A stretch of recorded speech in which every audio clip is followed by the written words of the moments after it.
আমরা এখন বাগিতে ঘুরতেছি আর সমুদ্র সৈকতের পাশেই আমরা এই যে বাগিতে ঘুরতেছি দেখতেই পাচ্ছেন। খুব মজার কিন্তু এটা না, আপনারা যারা কক্সবাজার আসেন বা আসবেন, এই বাগিতে ঘোরার মজা কিন্তু অন্যরকম। আমি আপনার দেশের বাইরে অনেক ঘুরছি এরকম বাগিতে, এবার কক্সবাজারে আমার এটা সেকেন্ড টাইম। আর আপনারা যারা আসবেন তারা কিন্তু এই বাগিটা ট্রাই করতে পারেন, এখানে কিন্তু বাগিটা খুবই কম মূল্যে পাওয়া যায়।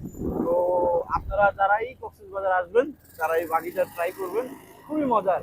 আর এরকম বিশাল সমুদ্রের মাঝখানে যারা এরকম অ্যাডভেঞ্চারিং মুহূর্তগুলো ক্যাপচার করতে পারবেন, তারা কিন্তু মনে করেন জীবনে আর কিছু হোক বা না হোক, জীবনে একটা শান্তি পাবেন বা বলতে পারবেন যে না, আমি জীবনে এই জিনিসটা করেছি। এটা যদিও মহামারী বা বড় কিছু না। তো আপনারা কক্সবাজার আসেন, ঘুরেন, আনন্দ করেন, আর এই বিশাল সমুদ্র সৈকতের মজা নেন।